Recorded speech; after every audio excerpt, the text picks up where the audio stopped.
And then he yells for the club president, and she's like, "Wait, I thought you said you're the club president." And he's like, "Yeah, but didn't it feel like you were on an adventure?"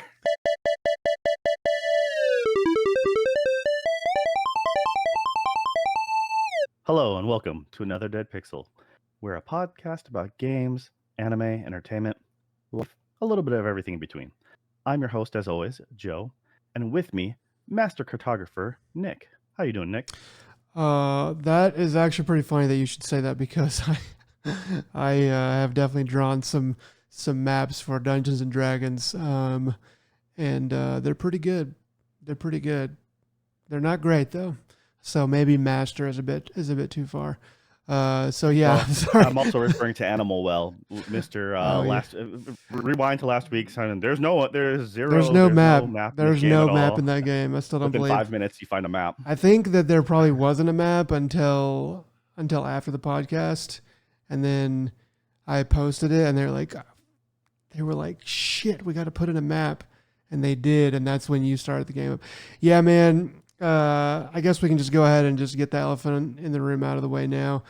Yeah, man. I did not press the center button on the PlayStation controller. I'm And like 5 minutes into the game, and then I find the map, and then I pull up the map, take a screenshot with my phone, and send it to him. And I'm like, yeah, "Oh, map? Question mark?"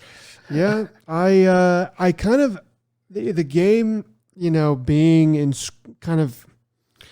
I got the vibe that they wanted it to be inscrutable, and I was like, oh, okay, so it's gonna be one of those things where stuff's just hard, or if there's a map, then it's like further away. Um, I think that I only played like an hour and a half, I guess at that point. I thought that I played a lot longer, so my time on the game sat at like an hour for a long time. Every time I would turn it off, I'd be like, I would kind of check and be like, I've only played an hour, So I don't know what was going on there, but finally, by the time I did beat it, it was 7 hours. We'll talk about all that later. I would ask how you're doing, Joe, but I don't give a shit anymore. So, yeah. Yeah, not a problem. All right. Well, I love you too, buddy. All right. Well, on to the news. Nick, what did you get for us? Xbox Game Pass is raising its prices. So at first I was like, of course, Xbox is raising their prices. Game Pass is raising its prices. And I was kind of mad about it. But now that I'm looking at it, I'm not quite so upset. So basically, the article I was looking at makes it seem kind of weird. But basically, yeah, Xbox Game Pass Ultimate tier, which includes like everything that you would want, I guess, except for other things that you don't want. I don't know. That's going to increase. The price is going to increase on that to $20 from $17 American, and then PC Game Pass will increase to $12 from, I guess, 10, 11. Doesn't say what that was at. I don't remember. Do you remember? I believe it was 10. Okay. So that's going to go up to 12 on PC Game Pass. And then Microsoft said that it's retiring its Xbox Game Pass for the console tier for new users and is replacing it with a new $15 standard tier. So apparently, does that mean that Ultimate tier? I don't know. So basically, they're creating Ultimate, a tier. from what it was, is Ultimate. It includes PC and console, and it does the streaming as well. So that's the Ultimate bundle. Yeah. So the console, they had their console only, and they also had I think it was the core. Like they phased out Xbox Gold, not that long ago, and what they did is, in order to convert people to try to upsell into the actual Game Pass model, anyone who just wanted the base experience was just core members, and that was more or less to play games online. Yeah. So that's I'm not that looks like is what they're changing. They're switching, or at least they're making a standard subscription. Um, so there it has the no day one titles. So when you get stuff like all the Bethesda stuff, we all knew it was going to increase. That's not a big shocker. I mean, you're making all these big acquisitions. You're letting people go for stupid reasons, and of course you're going to jack up the price. That's not a big surprise. Um, so I mean, Yeah. it could be more egregious, I guess. I'm glad they're not super gouging, but it's not a good look, especially after the layoffs. 20 is a good chunk of change. I don't know. I'm on the PlayStation Plus Extra, so that middle tier, and that's at like it's under 17. I think it's like 16 and a half or something weird like that after taxes or something. And I mean, I get a pretty good library of games. I guess if you're a hardcore gamer and you play like everything brand new, then it's not that great. But if there's stuff that you missed or stuff that you didn't really want to play, I feel like that's pretty good. Um, Game Pass, Xbox Game Pass. I guess you're getting for that $20, you're getting a lot more day one games. Xbox is the word has kind of escaped me, but they're prize. Exclusives. They're exclusives. Yeah, I guess that's the best word. I feel there's another word I was looking for, but basically they're exclusive. They're premium games. They're best games. You're getting that, so that kind of makes some sense. But yeah, for $20, I guess if you have an Xbox, that kind of makes sense. You're kind of doing a lot with $20 there. PC game. The reason why I'm not so upset about it, I guess, is because there's still that PC Game Pass option for people like me that don't have an Xbox and don't need to stream games over to their phone. That would be cool to do. It'd be nice, but I don't really. When push comes to shove, I'm probably just not going to do that. But I can still dip my toe in for 12 and get like, I want to play their new. I mean, yeah, that stuff, including day one release and stuff like that. So their new Forza or Gears of War, whenever that comes out, that is still a pretty nice little thing. And then probably leave it on for 2 or 3 months, still be money ahead on a new title. $15 for a standard tier on Xbox with no day one releases or cloud gaming. I don't know. That seems a bit steep, but you still get the catalog. I don't know. That's pretty similar to the extra tier that I have on Sony. Yeah, the prices on everything are going up. I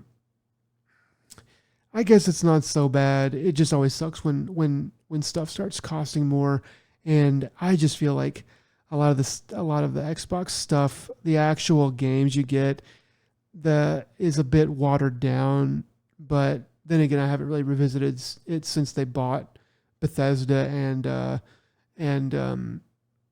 Activision and stuff. So I don't know. Maybe I don't know. I feel like they were doing this stuff, and then now I'm wondering if they're gonna start to pincer in, because it's got to be coming, right? The pincering they've got to start. They're going to start pulling stuff from regular PC and from Sony eventually, right? I don't know. Well, I mean, they've added, so there's a lot of the day one stuff is also not just Xbox exclusives, but it's also, for example, Pal World. Pal World was day one. The only problem with Game Pass is, and so I have the Ultimate. I cashed in back when I can get it for real cheap, and so my 3 years is actually coming up like next week, and I'm debating whether or not I'm going to renew. But I have a console and I have the PC, and so having the Ultimate's been really nice, especially with gaming with different groups of friends. And I've actually used, surprisingly enough, I used the streaming for a handful of things. So that was actually way better than I expected. Nothing competitive, obviously, but mostly story based or simple games. Playing a And game that's for the just nice. cast. It's a good way to get some work You know, done. it's like I said, it's surprisingly effective, and uh, the only problem with Game Pass, the way system, the back end is, you you often don't get the updates when like the day one updates, or like at least the newest updates right away. So you're automatically playing with a system that's a little bit behind. Like I said, I'm just use Pal World as an easy example. That if you're playing on Steam, you're getting the most like most up to date version, while you were getting a slightly older version on Game Pass. There's a handful, like this is a notorious thing. It happens a lot. It's just the way the Windows setup is, and hopefully they'll update that in the near future. Um, the PC Game Pass for PC has already increased once before to the $10. Now they're upping it again. Now I think it's a matter of if you're on PC, then all you need is the PC version, which is fine. It's still not the cheapest, but it'll do. Especially if you want the day one games, and if you're going to be even if you're interested in something like the new Call of Duty. For me, it kind of works really nice because I like the campaign. I don't care about the multiplayer aspect. So Call of Duty games are notoriously stupid expensive for a very long time, and so just to be able to touch just do the campaign, dip out, I'm done. And there's a handful of other games that I've been able to. I'm glad I don't own, but I'm glad I at least played. Like Starfield. Starfield, I had a lot of fun with, but I don't have the urge to actually own it. And the Xbox console, it's you're going to need, unless if it's a free to play game, you're going to need some sort of subscription anyways. So that's where the standard, they're just upping the base pay, which is kind of not so great. If you want to if you want to play Halo with some some actual games that you will actually own with friends, you still have to pay into that. And that's with all the systems. But like, yeah, to increase their bare bottom and not get anything extra, the whole point is they raise that floor to make you be like, well, just for a little bit extra a month, I might as well just go ahead and upgrade. I mean, that's how you're doing with the PlayStation Extra. I mean, yeah. I just I'm last pretty time I mentioned, I'm like, sure. yeah, Sorry, go ahead. my PlayStation Plus expired. I had PlayStation Plus since the Vita, so I've had it for a really long time. Yeah. And this last time I was like, yeah, there's not enough on there that warrants me to continue. And the last handful of games were not the best pickings for PlayStation Plus. No. But I had bought them way in advance before their most recent, increase of price. That was like a year ago or something. So it's one of those things that like, I'll get it again when I need to. I prefer to buy it. That's all these price listings. They never talk about how much for the year, because you save when you get the year. They want you to subscribe via month by month because they will make more money in the long run. And then they're also hoping that you forget about your and have the auto renew set up. So therefore, they're just continuing to gouge you.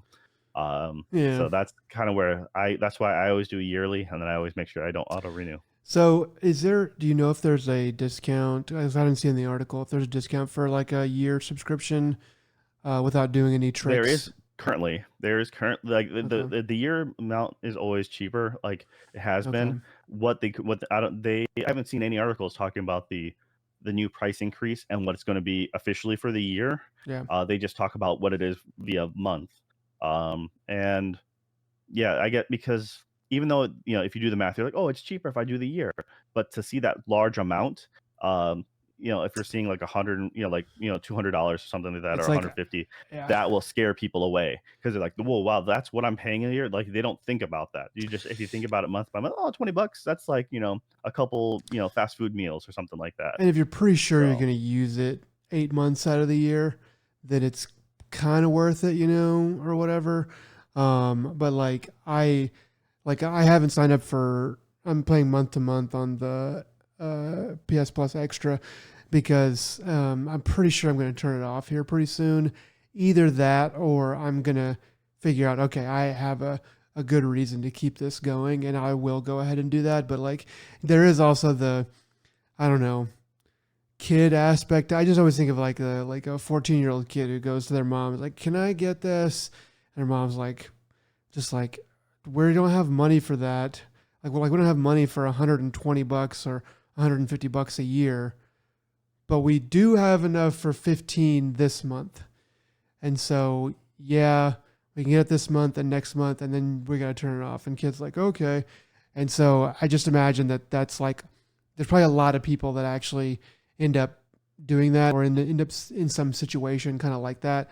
That it's just 15 is a smaller number than 150. It just is, even if it doesn't make sense in the long run. Well, yeah, and it's a lot easier. It's easier to pay 15 a month than it is to save the 150 to dump it at one time. Yeah. Especially if your finances are tighter, it's harder to do that initial payout. And that's where, for me, I do whatever is, I guess, most economical. Like I'll do the 1 year subscription to different services, because Yeah. I'd rather take that, have a tighter, month and pay, but then not have to worry about it for the rest of the time. And it's one of those things that, now my time's running up out of on Game Pass. We'll see what happens. I'm more likely going to renew on this than I will on PlayStation. I just seem to have the few games. I have a few friends who also have Game Pass, and it's just a lot more convenient to be able to play some of those games on the go, or to be able to switch from one game to another. I mean, I just talked about how I recently played that old Gears, and after beating Gears of War, we switched to the Quarry. By the way, finally lost our first person. Uh, Okay. they got mauled in a horrifying way, and it was pretty funny. We kind of saw it coming, but it was a bait and switch, so I think we got hosed on that one. Mm, Uh, that but happens to the yes, best anyway, of us. no, but it's fun to be able to switch around these games, and there's most definitely I will most definitely renew it when it comes to probably doing something like Call of Duty, or if there's another multiplayer thing and my friends really want to go in on it. There's a couple free to play games that we're kind of interested in right now that we want to dip our toes into. We're not free to play gamers, but there's a couple of them that just that are out now. First Descendant and what was it, Z3, Yeah. that are by all accounts okay. Not game changers, not really great, but not bad. So we're like, yeah, let's see what this is like. And those you most of those you shouldn't need PlayStation Plus or Game Pass or anything like that. It should those services generally are just like free. Yeah. Uh, so you can there's workarounds for those who want to play other games with friends. But I think I said Game Pass is probably the better deal for my group of friends at this time. As far as exclusives go, like I wish PlayStation was giving better monthly PlayStation Plus games, but I feel like their selection has been dropping. This month though is at least the key player is what, Borderlands 3. Um, Yeah. so I Eh, already own it. I already own it, so it didn't matter to me. Yeah, that's a pretty old ass game, right? Yeah, but at the same time, if you It's hadn't it's come not. across it yet, I mean, everyone has it then, it was a who has PlayStation huge. Plus, and then you can play with your friends. So Yeah, I mean, and how cheap has it been on Steam? At any given time over the. Gosh, the game's been out for a decade, hadn't it? I mean, it's been out for a long. 3? Borderlands No, 3. three's not that old. Oh, okay, I thought it was 3 that they were given for free. But 3 you're has right. the most. Yeah. It was the most divisive as far as player like Oh fandom goes. yeah, people fought They about that. introduced some meh character that was not really Oh redeeming yeah. at any point point. So they're like, yeah, a lot of people are just like, it kind of killed the franchise. Let's hopefully the next installment they do something better. Yeah. So Yeah.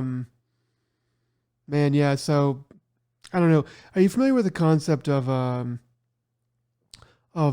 moat in investing, in terms of investing? no, I haven't heard of the moat as in investing So like, terms. so like, Are you gonna sell me on a pyramid scheme? yeah. So I just need you to sell these toilet paper squares, or you can get people to sell them for you. Anyway, so so like a moat is like thinking in terms like of like a castle, and being able to attack a castle. If you have a castle with like a really big moat, it makes it harder to attack the castle. So a company with a big moat means it's harder to basically take market share or take that company's customers from them. So I look at I look at Microsoft. I mean, Microsoft in general has a pretty good, mode in terms of like Microsoft Office and all their Excel and stuff like that.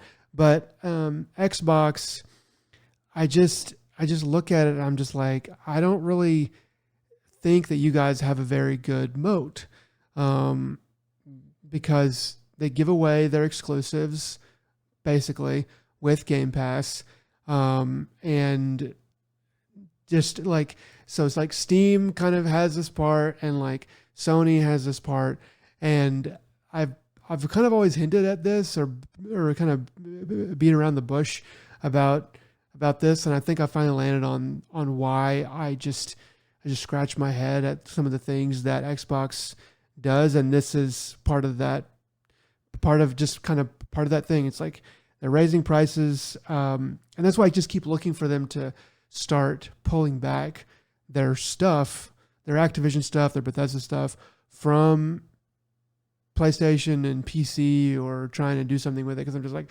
where's your moat? Why should I go and get your stuff? But I don't know. That's just continues to be the Mobius strip that runs in my mind of what Phil Spencer is doing over there. Good products. I just don't understand the business side of it, and that makes me curious as a video game industry voyeur, as it were.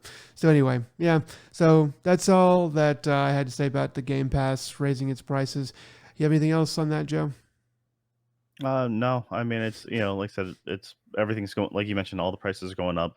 I still think Game Pass is a better investment as far as at that price point than uh PlayStation Plus is. Yeah, But that's because yeah, I mean, but if you own a PC that can play a lot of these games, and if you own an Xbox console, then I think it's actually most definitely a better deal. Uh, but then again, I also own most of my Sony proper like stuff outright. The few exclusives, and yeah, it's just I like being I only ever invested into the basic tier of PlayStation Plus. Um, yeah. so that's why I never dabbled into the extras. I never dabbled into the premium. So I really don't have firsthand experience with those. Um, yeah. All right. So what else do you got on the news docket here? So speaking of money and investing, our favorite little developer darling, Shift Up, the developers of Stellar Blade.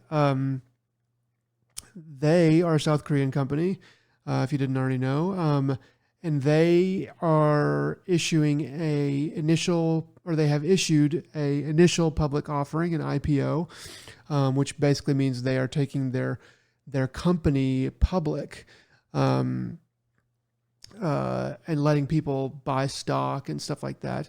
And their initial public offering is priced at $320 million. I don't know what the won number was, but it's pretty big. And basically, so that is the biggest IPO from a South Korean company in the past 3 years. So I thought that was pretty cool. I was like, okay, I figured Stellar Blade did pretty well. I know this isn't all because of them, because of Stellar Blade, because they have had a lot longer running like mobile games and stuff like that have done pretty well. So I know that they've kind of been doing well for a while, but just kind of coming into knowing them only in the past 4 to 6 months or something like that. And now they are kind of popping off. It's at least a good sign for Stellar Blade 2. Is kind of reading the tea leaves here. But yeah, I just thought it was kind of an interesting headline that they are doing pretty good in South Korea, and means they're doing pretty good overall. Yeah, for sure. I mean, you want to take bets on how long it takes for Tencent to own them? I'm sure Tencent probably already has some people on the board. Like, I'm pretty sure that they are buying up. I mean, maybe unless they're a bad investment. I mean, you never know. It could be a bad investment. Maybe Tencent's like, oh no, we're not going to do that. But actually, kind of talking about that, but like a little bit different. do you get the feeling that so I mean, in my mind, Japan is the biggest in terms of video game development, maybe per capita. I guess I don't know. Maybe the United States is bigger. Probably it could be, but at least Japan. Let's say is probably second, right? That's just the feeling I get. Do you think that South Korea or China will replace them within, let's say, the next 30 years as number two? Oh, without a doubt. Yeah, without a Do you doubt. think both of those I don't will? think Or do you think that well, China for sure. I think China pretty much has to, China right? easily. I think so South Korea is booming right now as far as trying to make a push. Uh, the next couple years will really be I think you'll really be able to see a lot depending on success or failure. I mean, they just came out with the First Descendant, that free to play game. That's one of the ones I'm kind of interested in actually. Like I said, by all accounts, it's an okay game. Yeah. Not game changing, not great. It has a lot of the free to play garbage trappings like skins and colors and all that stuff, but you can play the game from front to back with if so long as you keep the base like character, um, and that's fine. Uh, so I mean the quality looks good, and I mean you have Stellar Blade. So Korea is trying to make a serious push. I think Japan's fallen behind a lot in the most recent years.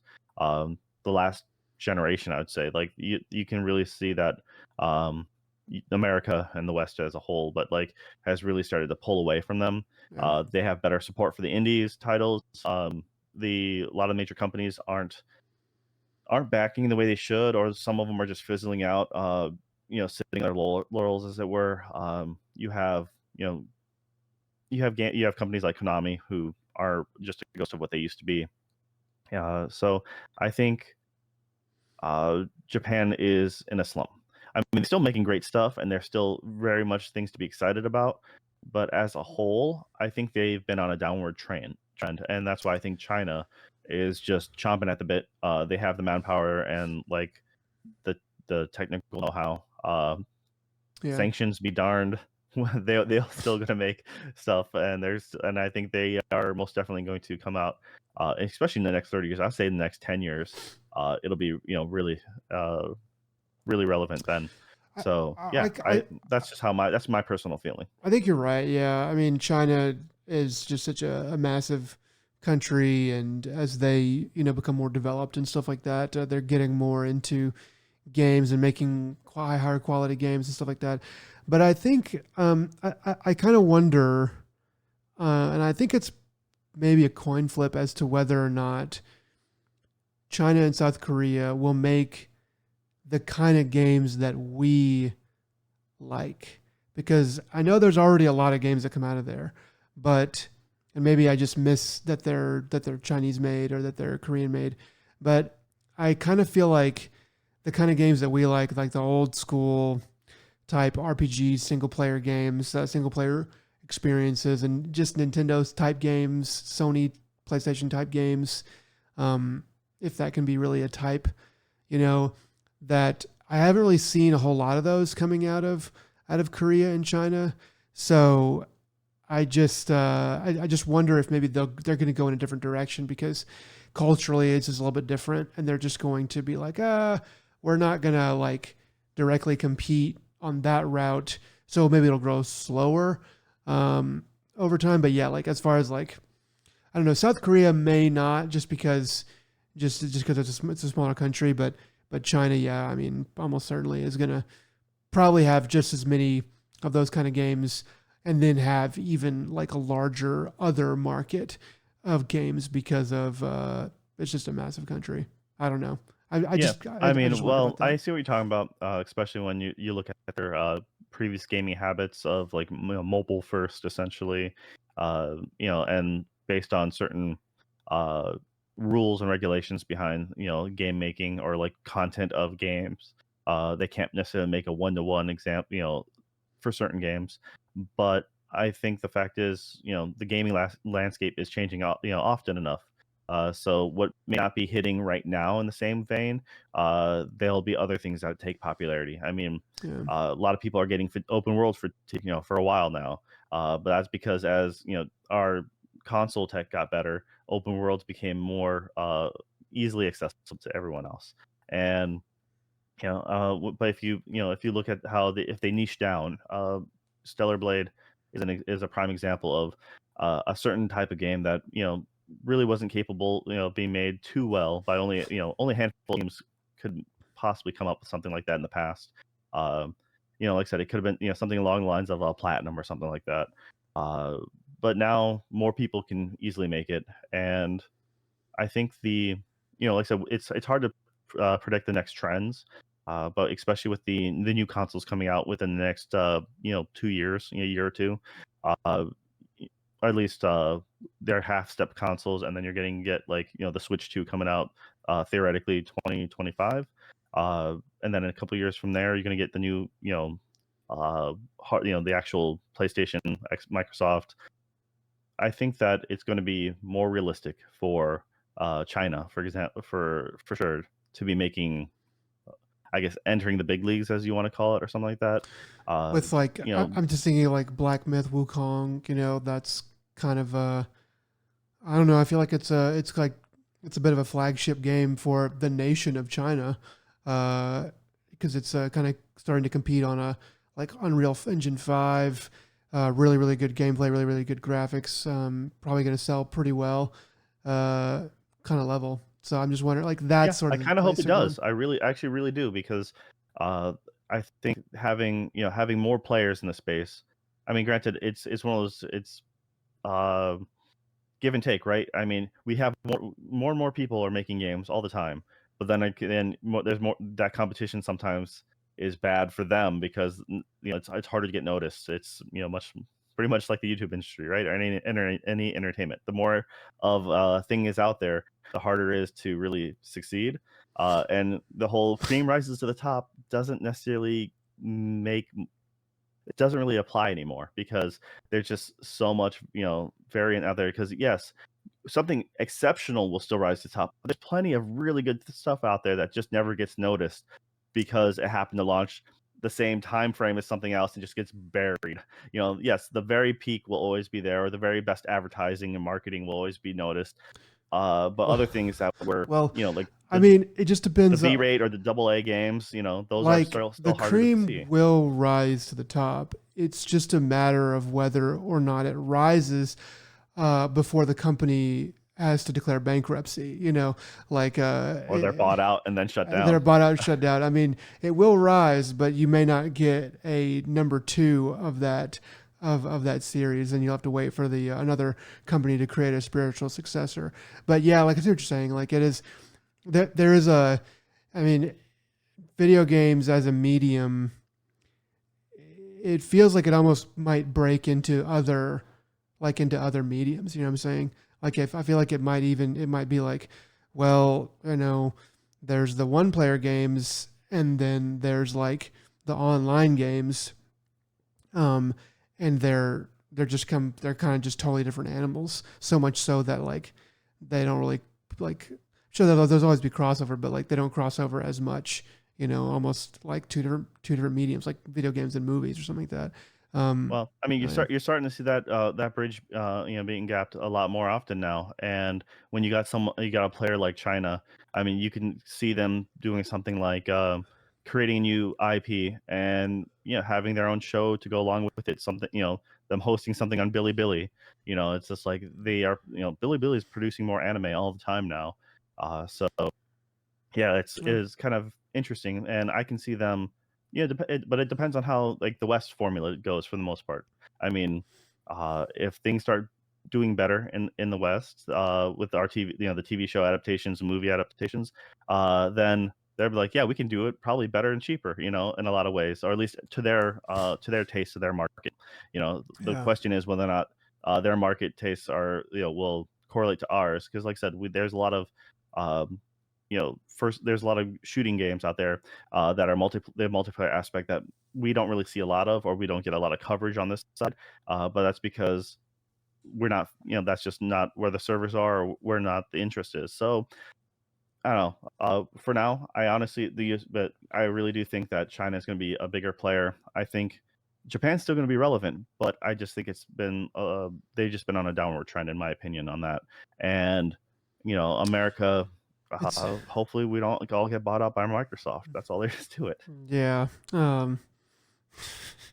I just feel like they're like Japan. They're taking like half steps and full steps because the market has. I mean, their market has grown from my perspective. Since the '90s. And stuff like that.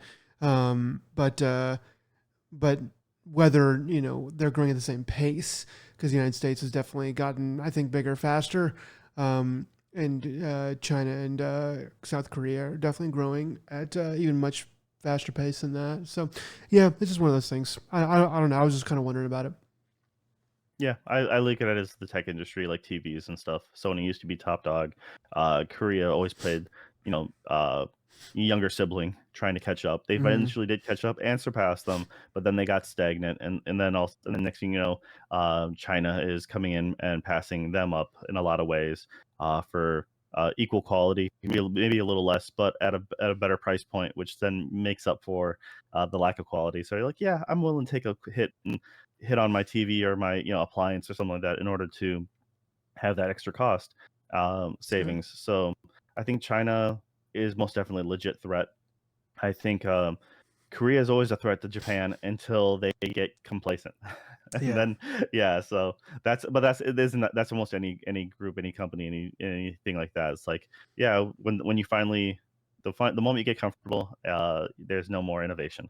Yeah, So that is true. yeah, all right. What else you got, man?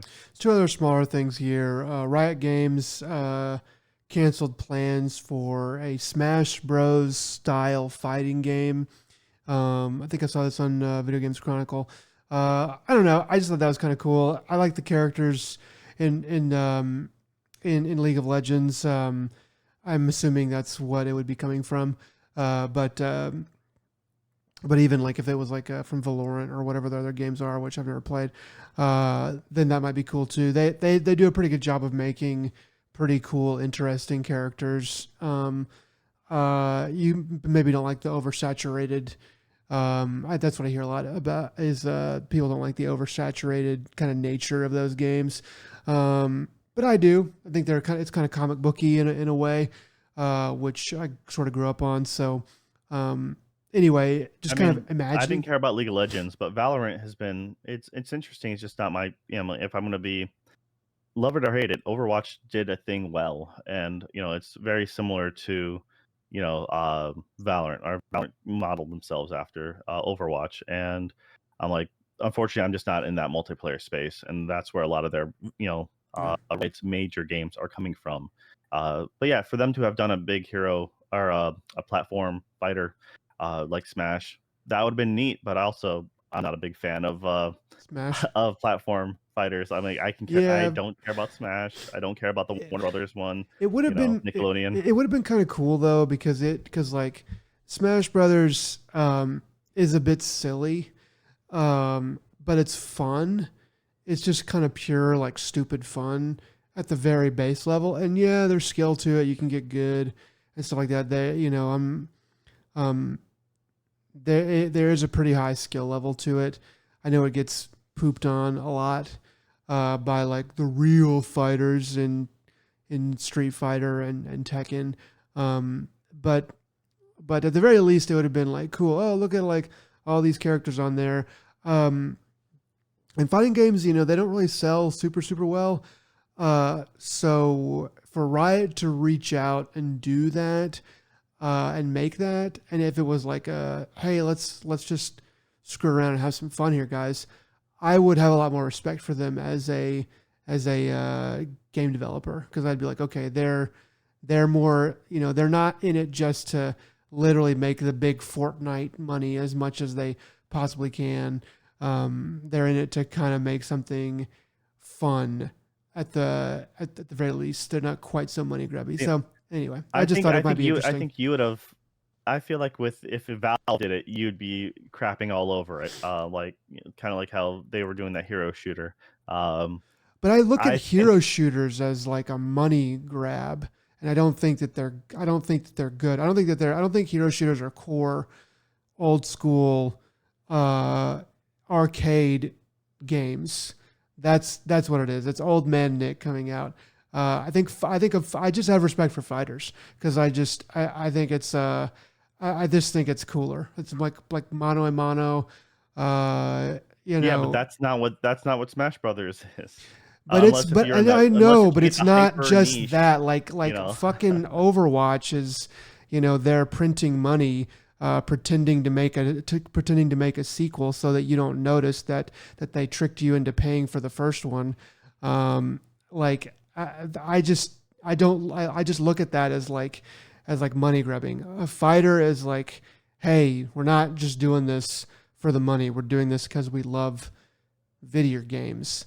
That's the difference. If Valve did it, I would probably be like, okay. I mean, it depends on. I don't know. Like, I don't think Valve has any good characters. Portal, Team So Fortress, yeah, they don't have any good you know, characters. They have good games, but those aren't good. Like the Half Life guy.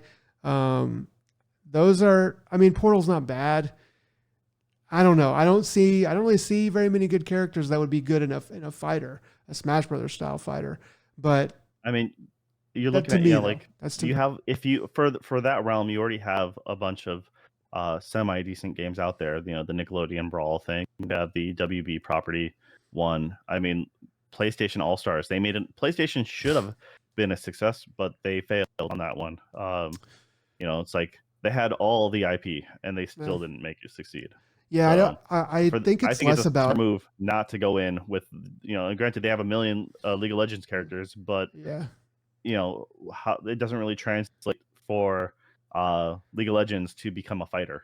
You know, yeah. But I mean, those characters. But I think it does. I think that like the reason why PlayStation All Stars didn't work out is because like those aren't. I mean, like Nathan Drake or whoever. I mean, Crash Bandicoot. Crash Bandicoot's pretty is definitely in there. I'm just trying to think of like their characters, and I'm just like, they don't really pop as like, oh, look at that guy. I mean, you've got to have a little bit of a Skullgirls vibe, a little bit of a, what's the, like, not Blaz Blue, but not Blaze Blue, but what's the other one that I played for a little bit? Uniel, Sorry? Uniel. I didn't play Unil, I don't think. Okay, Is that a person?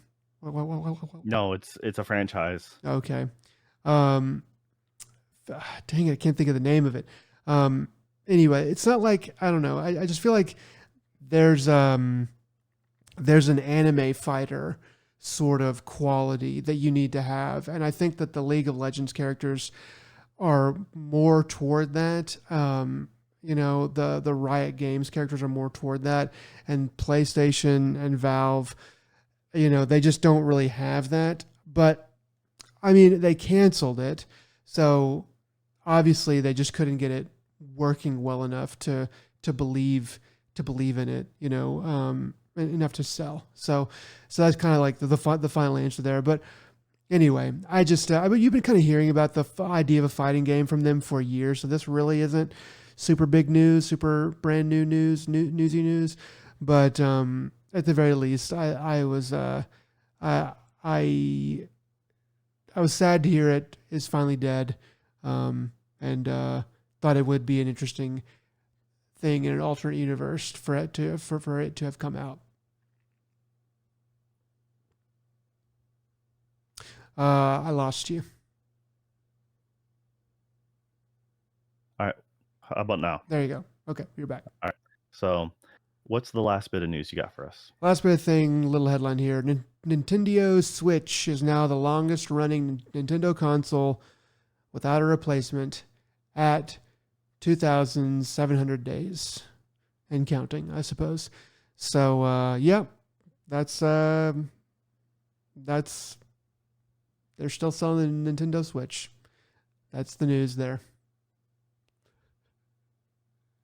Yeah, and they're going to continue until next year. So they're going to make it at least an 8-year console. 8 years. Yes. Gosh, imagine being born in 2017 and being 8 years old now. Like, That is just crazy. Like the Nintendo Switch is older than your children, Joe. To be fair, pretty much all the consoles are older than my children. I So know, but like it's gonna be, I mean, yeah, but if your children were 7, it would be older than your children. Uh yeah. So anyway, so the thing I said before the podcast that I want to say again because I think it's bears repeating. I almost don't want the Switch 2 to do as well as the Switch 1, just so we get a newer console from Nintendo before the 8-year mark, before 2 Olympics pass. yeah, but then what's going to happen is when they make whatever the successor to the Switch 3, what they'll do is they're like, well, since we sold so bad on Switch 2, we're going to make these in super limited quantities and really string along the people because they said that they're going to make this available for everyone, and I honestly think that's a bunch of crap. I think they're lying through their teeth.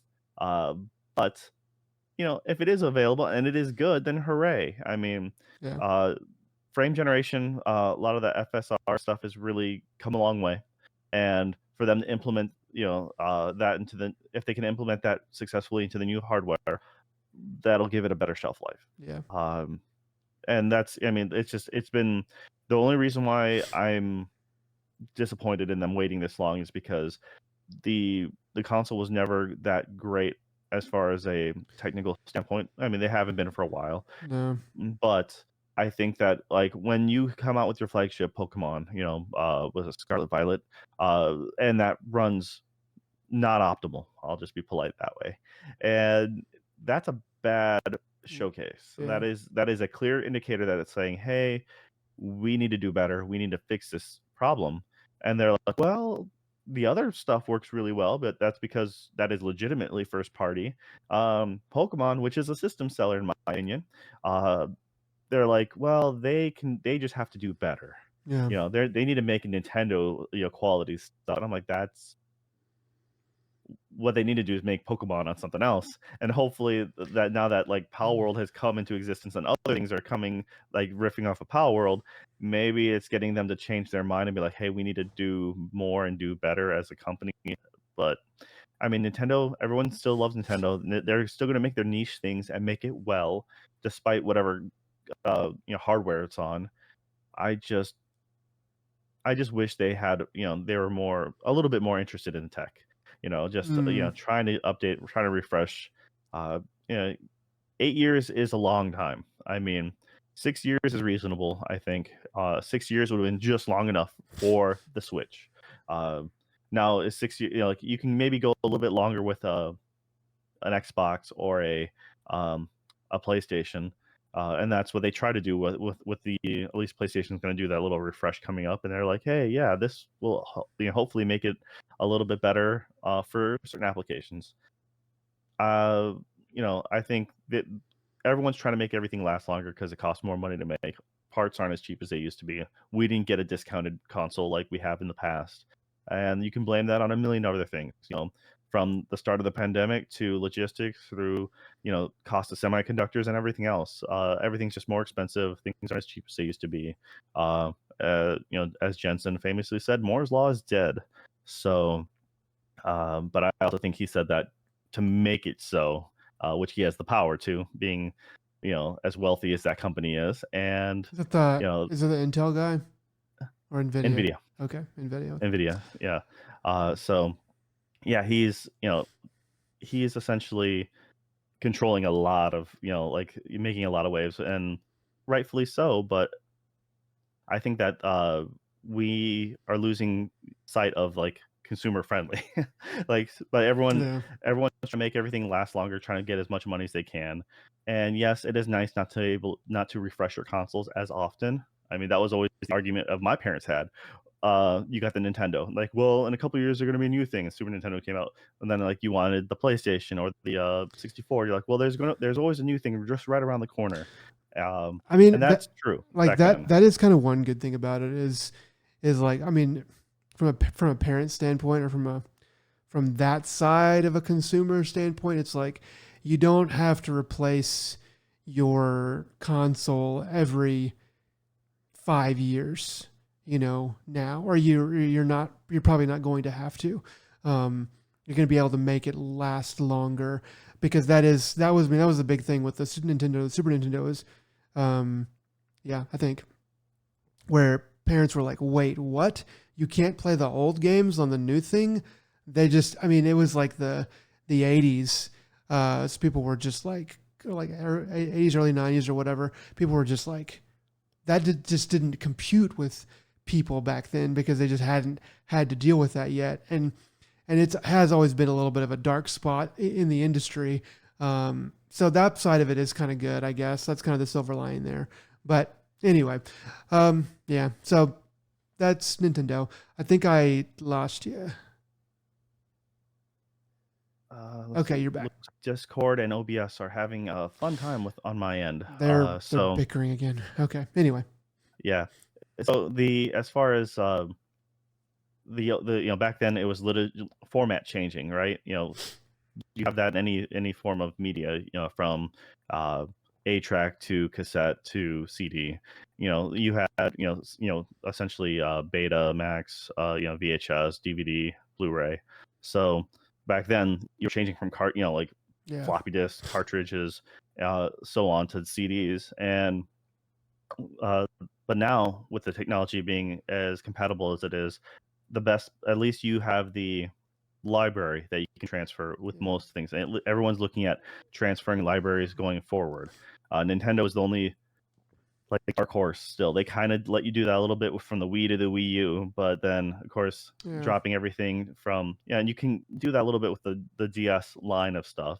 So now that the Switch 2 is coming out, you're supposed, in theory, you're going to be able to bring over that old stuff, and they're not going to just resell you another. I was joking about that, but not going to sell you Mario Kart yet again. Yeah. Well, at least fingers crossed. Yeah, I almost wish they would, like I told you earlier. Anyway, yeah, I've said this before. Steam kind of, to me at least, revealed that backwards compatibility should not really be a thing. We're talking about ones and zeros inside a computer. That is what all these things are. They are computers. And you can play old games on Steam from years and years, like 10, 15 years ago. Some of them, they have to be remastered or re whatever, but there's plenty of original games that you can play from generations ago. And so it is, the cat's a little bit out of the bag on that. So yeah, it's I see what you're saying on that one. But anyway, so we probably droned on too much about this milestone just to get the word Nintendo into this podcast. So I'm sorry about that. Yeah, I still am disappointed in my Switch. So yay. But the kids will have a junker to play with. I should really mod that and see how far I can take it.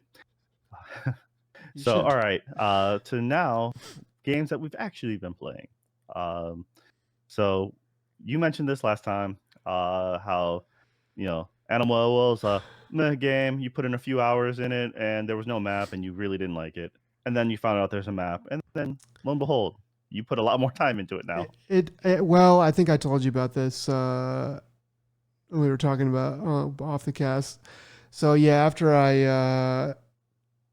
after it was revealed to me that there is a map, I was like, fuck this game. And I was like, I'm going to beat this fucking game because it made me mad that they hid the map in such an obvious place. So it even says when you grab the map, it says, press the face button. I literally turned the console off right after I got that.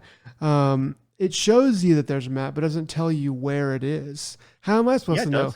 It does. It says the center button. It does. So when it pops up, dude, just like it says press X to jump, when you get the map, it literally says it's one of the few things of text that are in the game. It says right underneath it. That was definitely put in a patch after I saw that, obviously. Yeah, I just wasn't paying attention. So a configuration screen would be nice for the people that don't know about that. I don't think that there is one. I could be wrong. I have to be doubtful of everything that I think about this game now. but I'm pretty sure that there's no configuration screen in the options. But I could be wrong, but I'm pretty sure there isn't. That would be nice. Some of the spawn points in this game, I think, are a little bit needlessly annoying. You have to walk a ways to get back to the thing you're trying to do sometimes. The only way I think to fix that would be to have a different system where it's like, hey, we know you're trying to do this, so we're just going to like warp you back here instead of to the save point or whatever. I think that the water, that like not taking damage in water is a good move. That would have probably been a bridge too far. That would have been a little bit too, trying to stick you. But other times I can tell that they like you die or whatever and you have to start at this point and then you have to jump through all these hoops. You have to go through all these obstacles in order to get back to the thing that you were actually the hard thing you were actually trying to do. And they use that as a way to punish you, which is understandable. That's fine. That's the kind of like, hey, this is kind of a hard platformer or whatever. And so those are kind of the only two issues I really have with this game, besides my own stupidity. There's a lot of good things about this game that I'll get into in just a second. But like for you, I guess, we kind of jumped in on this because we've talked about it before, but, I guess for you, what are your overall opinions? Because you played it a little bit or you hadn't played it any last time we talked, right? No, I completely. Okay. So what are your overall opinions on this game then? Yeah, I've completed the game since. In fact, I completed it literally maybe 30 minutes before jumping on the podcast. It's How really many good. hours did It's you put really in? fun. If you could I guess. actually haven't checked. I want to say probably like 8, maybe 9, probably 9. Okay. That sounds about right. I put in more time into it, but I also have like searched. I searched a You have a lot lot of more than places, I do, and and I put in 7. yeah, I ended up. And then I did some post. The moment I beat the game, I quickly then ran and did some post stuff that I knew I was able to do.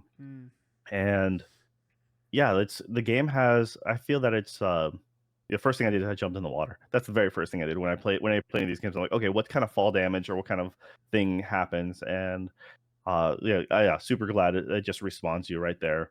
As far as respawning upon death, I'm glad that it has a soft save, because a lot of times games like this won't, and therefore you'll lose all the progress you had made or map that you had uncovered. Though I had accidentally wiped a bit of exploration because I'm like, I had forgot that since I had died, and it respawned me. I was like in a boss battle, and so I'm like, okay, well, it's getting late. I'll come back to this. And I came back. I'm like, oh shoot, it auto saved me at that spot. It didn't. I didn't actually have like it had been a while since I hard saved at that spot. So I'm like, dang it. So I had to then kind of recollect things to get myself back up to fighting fit before, and then I did a hard save before engaging again. But yeah, as overall, I really has good exploration. There's a lot of fun things like that I've discovered along the way, and I was just really happy with the way it played out. Interesting, the fact that it has zero story, as it were, like not really even a contextual like story. Like there's not really anything told to you visually. It's just you're there to survive and to collect, and there's no rhyme or reason behind any of it, at least right now. Now there's there has to be a true ending in this game. I don't know yet. This is just my speculation, but there has to be. Games like this always have you collect all the MacGuffins and then you get the full bit. Yeah. And I'm like, so all right, now we might as well draw the line right here and get into spoiler territory. Yeah. It's been out for over a month, so I think it's safe to start to talk about this. Yeah, we're gonna go balls deep on the spoilers now, so you've been warned. But I mean, we're gonna open it up to that at the very least. I do have a couple more other things to say. The thing that you said about like it, not really explaining what you're doing, you just like, I kind of mentioned last time that that's like the closest thing to a the closest thing to a cold open that I've seen in a game in a long time. I guess maybe Inside has probably a colder open, but pretty rare to have one this cold where it's just like, here you go, and you got to figure it out. That was fine for a little bit, but that put me off of the game early. That made me go, I don't know.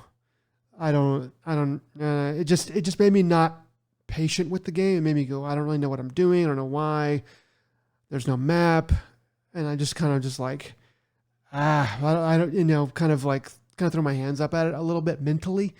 But in the long run, that's what makes the game cool, I think, is that it is unapologetic about its aesthetic, and it's like what they're kind of getting past you there. So anyway, I just wanted to interject while you mentioned that. So please continue.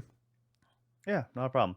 I mean, so uh, this game, the MacGuffin you're collecting are the eggs. So it's my suspicion that upon collecting, the number should be 64, I believe, because it goes 8, 16, 32, and 64 is from if there are even intervals, So I realized just comparing trophies with you that you had beat the game, and you only got the 16, so you hadn't even gotten the third door open, because each time you collect one of those, a new door opens to give you a new thing. I have And 20. I so mean, sorry, 16.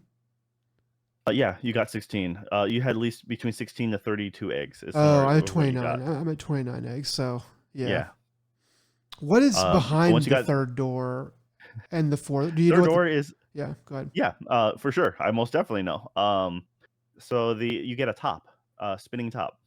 Oh, So okay. what it does is so the things you find naturally in this game, like I remember when you get the frisbee, I was and the first time I broke a stalagmite or stalactite with it, I was like, oh man, that's huge. That's a huge changing thing. And then I was making some very difficult distances downward to like the bottom spikes, and there's like just a little big enough gap for me to hit one. I might take damage, respawn at the top, and then drop down at the one point where I had broke free, the flat ground, and then I would start clearing the entire bottom, which probably wasn't the best route for me to do. I should probably just wait until I got the top, but I was like, I think I can do this now, and the map isn't clearing on the bottom, or I can see like a little opening on the side. So I'm like, there's obviously a route to the side. So I need to somehow do this. And that's my biggest problem is I like to try to get things as soon as I can. And that's a big, when it comes to these games, I'm like, all right, after you played enough of them, you're like, I clearly can't get to this right now. I need, like a lot of these games will have a double jump or something like that, and you're like, I need the double jump equivalent, or I need to get some sort of item. And so I'm like, all right, let me continue a different path until I can collect. And yeah, I think the first, so I'm pretty sure that in order to get the main ending, you'll have to collect all the eggs. Because I'm assuming I'm not. I'm just guessing here at the end. When you fight the final monster, the Manicore, um, there is a hidden room as you're running away. Like that's on the like upper right of a screen or upper left of a screen, and it's like a chair that's like says like something like chair for an egg or something like that. And it's just a giant throne. And so I'm like, all right, I'm wondering if the peacock is going to maybe give you an egg or something upon getting all the 64. I'm not like I said, this is just me doing wild speculations because I found a couple rooms, a couple things hidden when I was running away from that final boss encounter. And it's just like it was kind of fun, but also I felt a little anticlimactic because I was like, I felt that the harder experience was that stupid cat, like, The or disc, when you get the first the disc, and you have to get the M disc, the and bring it to the dog shrine. is it called mock disc? Uh, It's M stands it's a for mock disc, yeah, yeah, mock yeah. disc. The M disc I was stands for gonna mock, ask yeah. So how you felt with that because that I thought that was the final boss, and then it went into the well, and it was like It was probably like 10 o'clock or something, getting pretty close to my bedtime. And it went into the well, and I could tell that it was like when you get into that first area and then you go into the zone and it's like weird. And then I was like, oh shoot, this is a whole extra thing. And now I have to be up until freaking 1 o'clock in the morning. Well, I don't even know when I texted you, but I had to be up probably, I think it's probably like another like hour and a half, but I just was like, there's more. And it was pretty good. But yeah, anyway, yeah, I wanted to ask how you did with the MDisk. Like, did you find that like really difficult, or how did you do that? Because I have my own opinion on it. So it was easy enough, but my execution was poor. I knew what I had to do. Unfortunately, Yeah. so for me, what I did was I warp whistled to the when I warp whistled to the junction point, and where all the you get the whistle, and you when you can go to the main hub. So I let the cat come down to me, and Oh, then when it came smart. to my screen, I then jumped into the The upper left. Yeah, the There's like two bear. bears, I Yeah, think. the So the upper left left side bear, bear. Yeah. because there's the middle. There's the 3 o'clock bear as well, I think. So anyway, I jumped into the to like the 11 o'clock bear and dropped down, and then I had to. I think I used the. At first, I was trying. The first time I tried doing it was with the top, the spinning top, but the problem was the spinning top. It barely gets into the. There's a switch when you drop down from the bear, go to the right screen. There's a couple platforms that float. So the whole point is you drop a weight, and the first platform goes, then you jump from one platform to the next. As that platform hits the ceiling, it levitates the next platform. So it's Yes. about jumping properly. I But my got. timing was off, and because the top has a tendency of, if it's a single block pixel, it'll smooth over that, and it won't drop necessarily, not all the time. So I was having a hard time with that. So then I came back later when I had the slinky or the slink, and I dropped the slink right there, and that engaged the switch, Yeah. in which then I was able. But then my timing was off for a while, so I had done that a couple times, and my timing was just poor. So I had to more or less save scum that section. It just save scum that section. Yeah, because I would reload it. I would just end up reloading. So uh, I had saved at the main hub, the main landing, where there's the four statues where you put the fires in. Oh, There's that telephone. So from that telephone, I'd climb up, run, get the M disc, warp whistle, have him come down, warp whistle up, because then he'd have to chase me a little bit, so it'd give me enough time. I would go into that room, drop the slink, so jump on the first where did you platform. save? But did you have a place where you saved Just after Yeah, you opened him up? it was just where those four statues were. The four statues where you put in the flame. There's the Oh, one phone right there. So because I saved there, and I had all my, uh, I had my hearts, yeah. and I had made sure to have. Did you ever find those blue hearts I was telling you about? Yeah, I found a couple of those. Yeah. Yeah, so I had a full stock of health, and so then I would make that attempt to the jump again, and I was just missing that. I missed that jump maybe 4 times, 5 times, and then eventually I just tried that section without um, the mock disc. I was just trying to get the timing right. Once I got timing right, it became easier, and then eventually the cat chased me, caught up with me to one of the other rooms, and the rest of it was I did it in pretty much one shot afterwards. Okay. Um, the funny part is, though, I happened to once I got the flame, I was still being chased. I dropped down, inputted the flame in the pillar, and then that was the last one I needed. So it opened the well, as it was, and then I was still being chased. And so I dropped down, and I'm continuing further, thinking there was supposed to be a final exit as I'm being chased all the way down. Yeah. Um, and I end up being it ends up killing me. I respawn at the top of the well next to the force, but without, like, I respawn there. Well's open, and the the mock disc is gone. So I went back to the original statue with the mock, with the, you picked up the mock disc, and there it was. It was just inputted. So I'm like, all right, it reset me that way in a So weird way. yeah, so that's almost exactly the same thing that happened to me. I thought that I put the mock disc there and then took it back, and then the cat thing, dog thing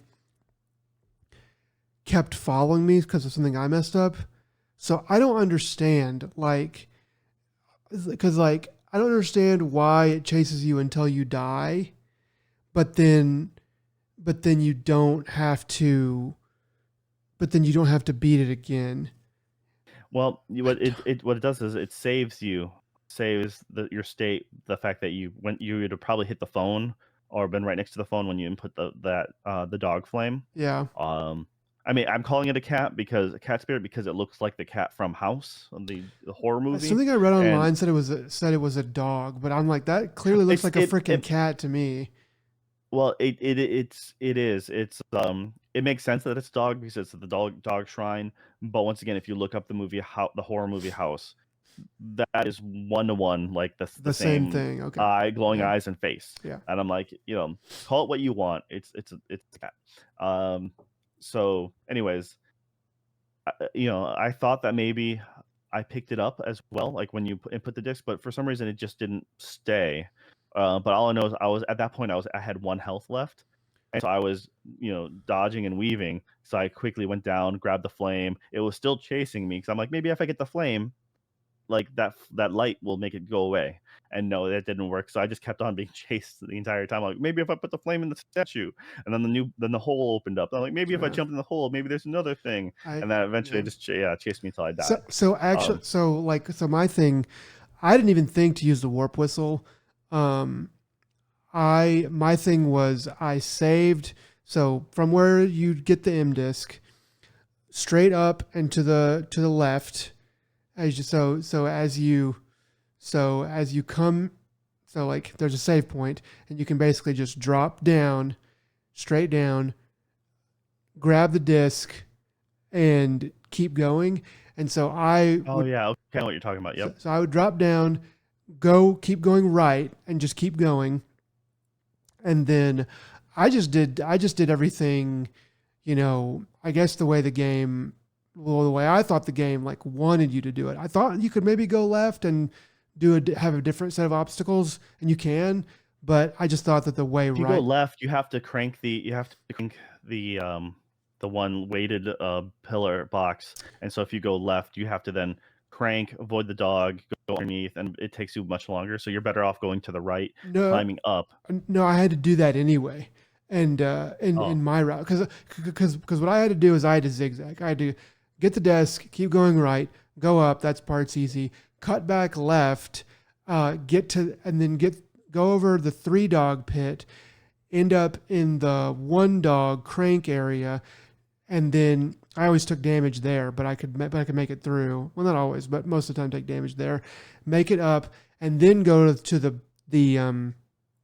rising stones that you had issues with, and snake my way through there, and then was there a different way? I mean, there you have to there's a part where you have to throw the disc, bounce it off of the wall, and get on the other side of this lever, so that you have to get on the other side of the lever, and jump through before the disc hits it and changes the wall, and fills in those walls and defills the others, and then I could I get know to the it. part you're talking about, but you don't have to go. You like that's all. It's when you climb all the way to the top, Yeah, or so after the ascending staircase, the next room, you can literally you can either go high or go low. I just bubbled my way because I told like if you master I the could bubble never and get jump. that bubble thing that you were talking about. I didn't like really sit there and try to do it for like more than maybe 10 times in a row or something, but I just couldn't get anything anywhere close. And I was like, I never needed to. So it ended up Well, not being an issue for because me. yeah, just because you can just bubble your way up and sneak your way inside the like on the bottom right of the screen. There's a little entrance. You can just sneak your way to the entrance. Now you're in the next room, lower platform. there is a switch in the upper center, and then there's the whole. Then if you make your way to the top, and then you go all the way to the top, that's where you find that switch that you're talking about. That you Yeah. can flip the switch, jump forward, like or throw the frisbee, jump through, it'll flip the switch out.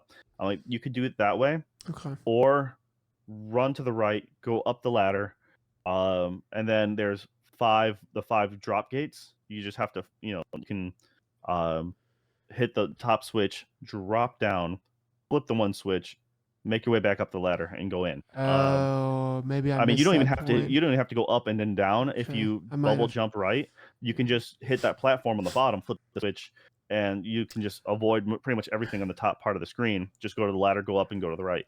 Well, So it's cool that there's like so many things, so many different ways that you can do that. But I mean, it was one of those things where pretty early on I could get to that last room, the thing I was just telling you about, where you had to bounce the thing off, where I thought you had to do that, and I would get it to where I could just do it, like get right there, screw up, and have enough time to jump away from the cat and run around and do it again.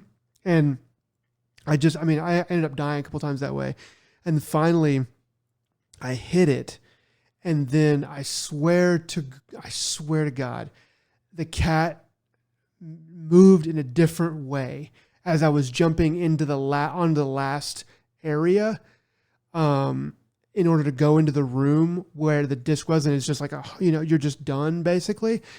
And I swear the cat was coming up and I like juked it this way and then jumped over, and instead of like following, it knew I was going that way and it made me jump into it and killed me. And I was like, oh man, it made me so mad. And I was like, all right, okay, that's how you're going to do it. And I ran it back and it managed to do it. But yeah, that was definitely the hardest.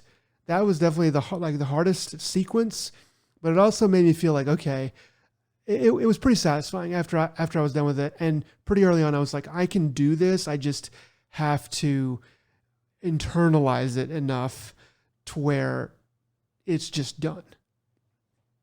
Yeah. yeah, like I said, for the exploration purposes, that bubble jump is mandatory. In my opinion, it's because that's how you get to higher ledges. That's how you get to like secret spots in the corner, or like you're bubble jumping to certain corners, and then there's ivy, so you have to then make sure the bubble lands on the outside, and then you have enough space for you to jump up and through the ivy, because if the ivy will stop a frisbee, and the ivy will stop bubbles, and and plus that's how when you're dropping, when you do big drops, you just bubble straight below you, and then just ride that bubble down into the next scene. But then also, if you need to, like from any lower spot, if you I could go this path around, or I could just more or less shortcut it and just two things. bunny hop back and forth. I don't think there's any ivy that I have not been able to get through. But there might be stuff that I'm just missing. But I don't think there might be one spot where I'm not able to get through it because of that. And then the second thing is that, more spoiler alert, but after the game ends, like you get, or after you beat the credits or whatever, you get the super bubble wand.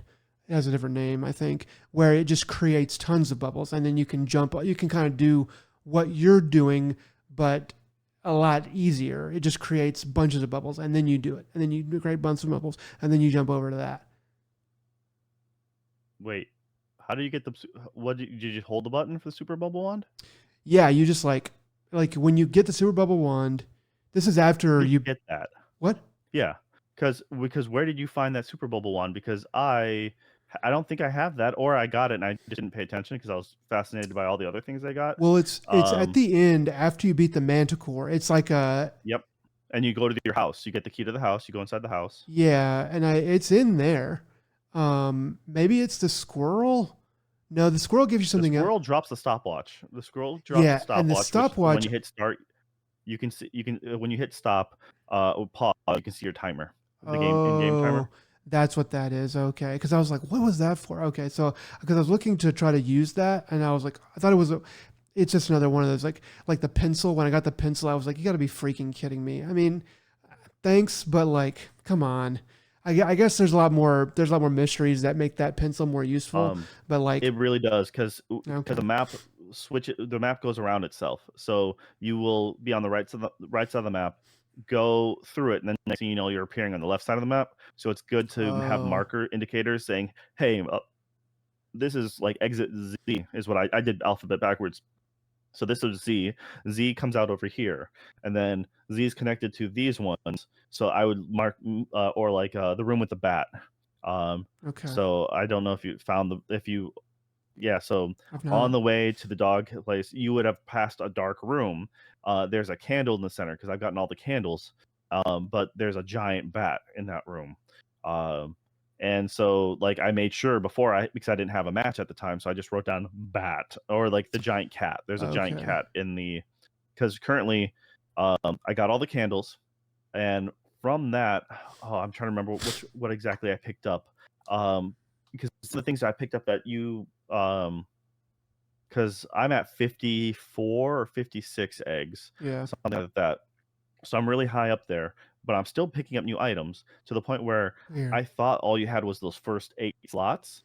yeah, But you don't actually. So I'm still missing one of those primary slots, and I opened up a second row with at least two new items, well, three items down below, because I just picked up the third. There's a radio um, receiver kind of thing, which will some of those platforms that automatically switch. You can hit a radio signal to make them translucent or like solidify. So some for certain platform puzzles, hmm, and also I just discovered upon going through an area that there's like an orb, something like in the background, like a little glass looks like a crystal ball like on a stick, and I hit it, and it turns out it received the radio wave and it exploded a wall and a new path, like shortcut. I'm like, ah, dang it! Now I have to go through the entire map looking for this little crystal street light, little lantern looking thing, and I hit it with that. You got the lantern. The lantern is doing helps you find. I'm 3 out of 6 cats found. The little cats in the cage because you use the whistle, and you can unlock the oh, cats. I didn't Because think when about the that. first one is the ostrich, I got so the the ostrich whistle, in the yeah, but I so don't the ostrich when he know any. charges forward, like when you escape him, Hmm. um, there's a couple cats hanging from a cage. Well, behind where the ostrich was, there is a clear um whistle or like a indicator, arrow indicator. And so I was like, Yeah, okay, cool. I saw So then I that. went to the cat cage. Yeah, okay, Yeah, because I happened to play a whistle with the cats to see how they react, or I use okay. the yo-yo to see if maybe I can sway the cages to break them. But when you use the whistle, above them there's lights, and Yeah, so you if you keep hit the saying right, if whistle. you hit, Okay, I was like, is there a whistle? The flute. Yeah, yeah. Okay, it's the warp whistle from Mario I 3. know, but Um, it's not called. It's called a flute in the game, so that's what messed me up. I'm sorry. You're right. It looks exactly I know, but that's it's called a my flute bad in for this game. anyone out So there, anyway, but that's exactly what it looks like to me, and so my brain, I automatically call it the warp whistle. there's only so much you Um, can do with that many pixels.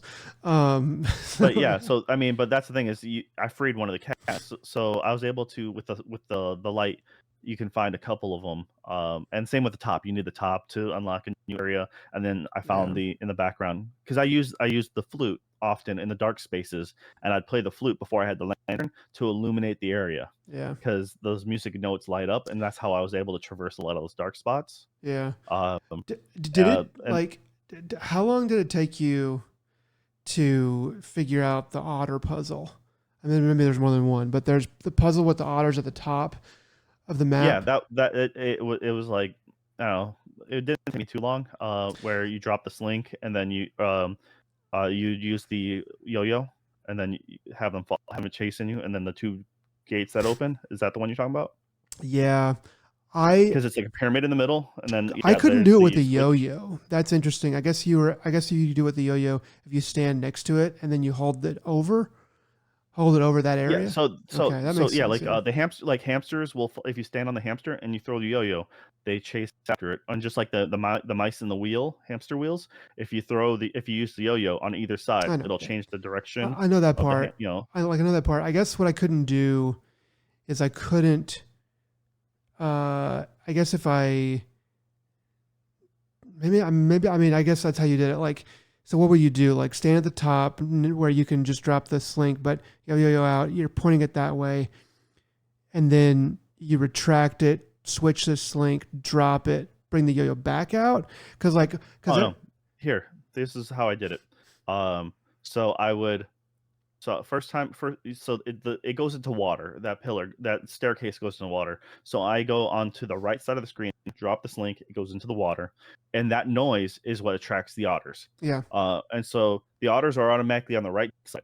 So then I go to the left side, and then I drop the slink as it's going down the case. I quickly switch into the yo-yo, go to the right side, flip out the yo-yo, Okay. and since it's hanging above them, they'll more or less chase after it, and then Okay. instead of So the yo-yo going forward, I'm just running forward anyway. So when the slink eventually hits the switch, I can go through the one gate and then go through the second gate. And that's it. okay.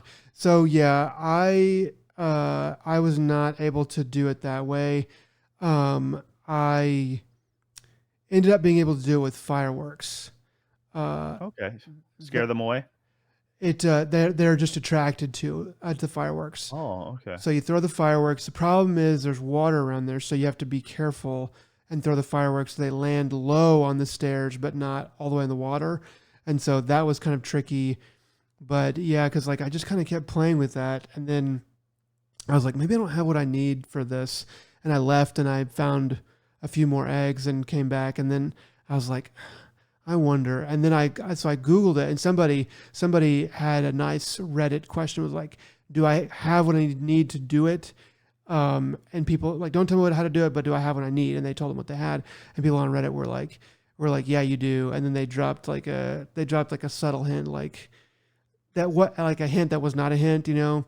And I was like, okay, yeah, that's because I was already thinking maybe the fireworks, because I tried the fireworks first, but I think they kind of fell in the water and I ran out of them, and I was like, eh.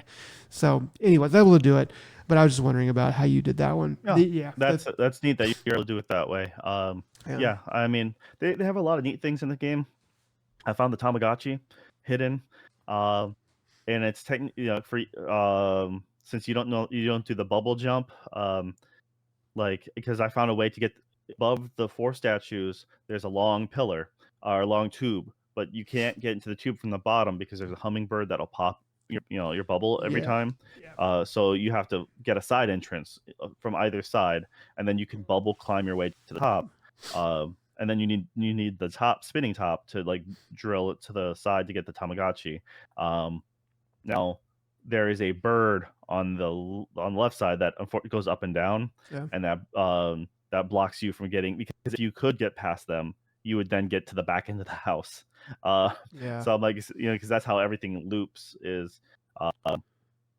So by the time you get to the house, you go to the right. You already have the lantern shown, and the bird hides from that, or then you can walk past it. Yeah. Now I also picked up.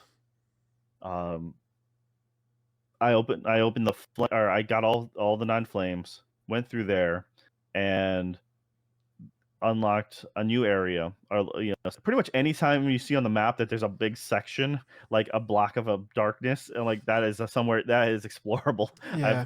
I've come to the understanding of. But yeah, I ended up finding this new area, which is like a water area, like underwater. Mm-hmm. And I ended up getting a black light. Oh, So wow. I now have a black light, which kind of has some hidden messages, and then I found like this other flute combination you can do, which warps you to a different spot. I Yeah, mean, it's pretty wild. I figured kind of after I beat it, I saw credits at least, and got the and the kind of the stuff that I've sort of seen online indirectly, where it's like this secret and that secret. It's like, okay, this game probably has a ton of secrets. And then whenever I got the lantern, before you have to fight the Manicore, and you're able to go through those, I guess, shadow wisps, whatever you call them. Dust mites. They look like the Totoro dust mites. Yeah, yeah. And you're finally able to go through those. I was like, oh, well, now that I can go through those, yeah, there's at least there's at least 2 other places where I know that I'm gonna have to explore. Now that I have that, and so I was like, okay, there's definitely a lot more this game wants you to do on the back end. I'm really surprised No, I think they did a really good job with surprising you with how much you're able to do. That's the way I felt. Maybe, I mean, you've played a lot more platformers. I think you're a lot better at them. So maybe you weren't really that surprised, but like there's some stuff that they ask you to do, especially right before you fight the Manticore and you're opening up that one. I don't know, maybe you could do it a different way that's easier, but with the tools I had, it's the place where you come into that room and you have to drop the slinky and then you have to drop down and then throw the disc and then use the bubbles and then jump back up and it opens up the doors on like at the right time and then you have to use the yo-yo and throw it over the side to hit the button and that opens the room. Do you remember the one I'm talking about? Yeah, Okay. I Like, remember it took me 3 tries. yeah, it didn't take me that many tries. I think it probably took me like 4 or 5. But like when I first went into there and I finally understood what I had to do in the time limit that I had to do it, I was like, I don't like I could probably do this, but I don't know, man. And it ended up being a little easier than I thought.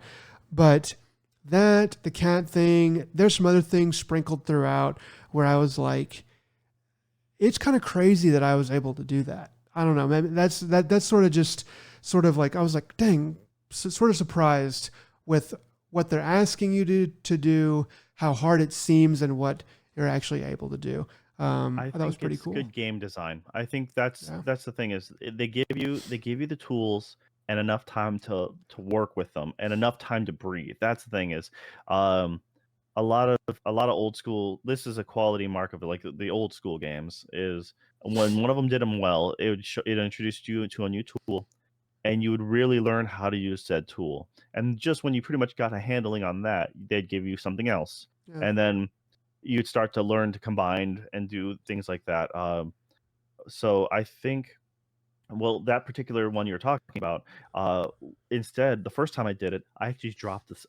You drop the slink, you then go ahead and throw the disc. The first time I failed was just my timing on the disc was wrong, or my timing was right, but then I didn't react enough fast enough to get to the upper That was the spot hard part for for the me. last Yeah. part. Yeah. And so I'm like, okay. Then when I learned that, I went ahead and did that. But then when I got to that, I'm like, oh wait, there's that switch. So I'm like, and I kind of panicked and I just threw my slinky down, but it actually stretched long enough to hit, Yeah. but my timing wasn't Uh, quite right.